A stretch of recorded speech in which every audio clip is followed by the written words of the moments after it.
Hey guys, and welcome back to a brand new video, and in today's video I thought we could talk about Demon Slayer Season 2 because it's been announced recently that it's going to be coming out. But before we get into the video, I thought we could play a little game called Who's Behind the Door. The aim of the game is to guess which character will be behind the door out of Tanjiro, Zenitsu and Inosuke. If you guess the right character, then you win the game and you don't have to subscribe. But if you guess the wrong character, then you have to subscribe to the channel. Also, tell me in the comments if you won or if you lost, and tell me if you're excited for Demon Slayer Season 2. I hope you have your character, because on the count of 3 the door will open. 3, 2, 1, and it's Inosuke. If you didn't get it right, then you know what to do. But with that out of the way, let's get into the video. Okay, so Demon Slayer Season 2 has been confirmed to come out this year, hopefully during the summertime. And I'm really excited for it, not because it's amazingly written like Vinland Saga, which you should watch if you haven't, but I'm excited about it because Demon Slayer is a very enjoyable series, from the funny moments to the enjoyable main character who you like every time he's on the screen and you want to see him succeed. And because of how popular it is and how everyone loves it, it could also kind of give Attack on Titan a run for its money when it comes to the anime awards in 2022, because obviously, as we know now, Attack on Titan is probably going to get all of the awards with the best main character, best antagonist, best anime of the year, best everything. It's just going to get a clean sheet on it. But with Demon Slayer coming out, you know, Demon Slayer could win some of the awards.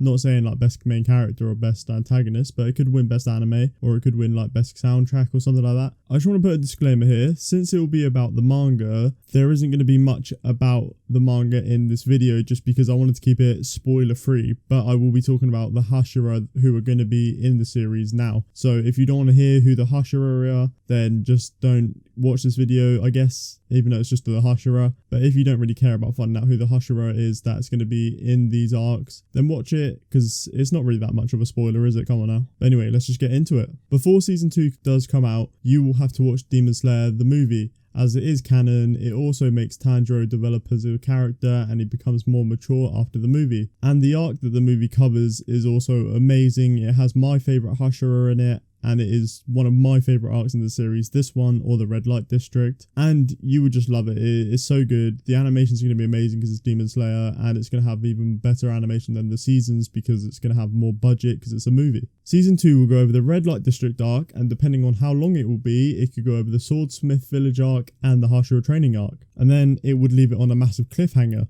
Because then once it does those 3 arcs, then it will leave it on to the final arc of the whole Demon Slayer thing, and it will be good to have like either a movie. I think it's going to be a bit too long for a movie, but then one final season then. And the year or 2 that it's going to be gone for, it will build up massive hype for either if people want to buy the manga or if people wait for the anime. But the Red Light District arc is one of the best, if not the best, Demon Slayer arc. The Hashira in it is amazing. He's funny, he's strong, and he has a very cool ability. He's also not like the normal Demon Slayers who use katanas. He uses these like 2, I don't even know what kind of swords they are, but they're like 2 swords that like ninjas use, I guess. And they just look so cool compared to like normal katanas. You know that normal katanas are amazing as well. He's also very good with the ladies, so you'll see a lot of ladies, you know, in this arc. So if you're some of the simps in the anime community, then you'll love it. The antagonists for the Red Light District arc are very interesting as well, and I don't think we've seen demons like them before in the series. They've both got a good dynamic with each other,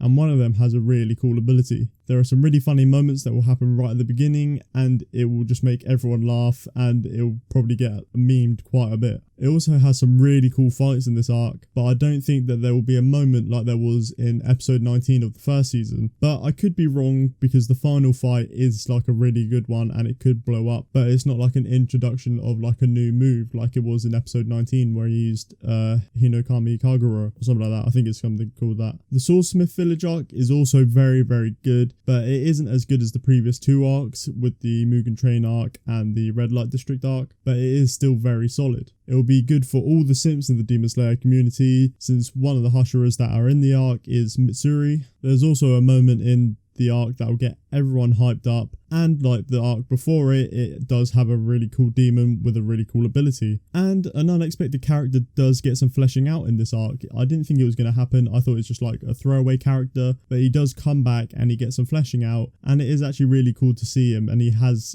a really cool ability as well, because he doesn't use swords. He's a demon slayer that doesn't use swords, and I think that's such a cool like idea, because when I first read it, I was like, what the hell is this? Why is he not using any swords? But it is so cool. And the final arc of season 2, depending on how long it it could be is the Hashira training arc. It's not the best arc because it doesn't have like the cool boss fight that the other ones do, like with season 1 where it's with Rui. It doesn't have that kind of thing. It's just them training. So it's kind of like the last arc of the first season, you know, when they're going for their rehabilitation. It's kind of like that, but they're just fighting with like loads of the Hashira. So you get to see all of the Hashira in the final arc, depending on how long the actual season will be. If it's like 26 episodes-ish, then I could see them adding this arcing because it's only like 10 chapters long or something like that. And then obviously, like I said earlier, it'd leave it in an amazing place just to finish it, bring loads of hype to either the manga or the actual anime when it comes back again. And it could honestly join Attack on Titan and Dragon Ball Super in being the only animes to actually like crash streaming sites, because it will probably be like Attack on Titan where the first episode just crashed Crunchy. I remember when that first came out and I tried to watch it and I just couldn't get on to Crunchyroll just because it kept on saying couldn't connect or something like that, and I was getting so annoyed that I could see that happen with Demon Slayer season 3 if it ends where I think it will end. But anyway, that's where I'm going to end the video. We didn't have any spoilers in it, so it will be amazing for when you watch it weekly, but I hope that I did bring the hype for you when you do watch the season. If you did enjoy the video, it would mean a lot to me if you liked and subscribed to the channel and watch some of my other content like Naruto, One Piece, Vinland Saga and Jujutsu Kaisen vids that I make. I try and upload daily, if not daily then every other day. I try and do that much for people who want to watch my videos, and I hope to see you in future videos too. Also follow my Twitter, which will be in the description. I hope everyone has a great day or great night wherever you are, and I will see you later. Peace!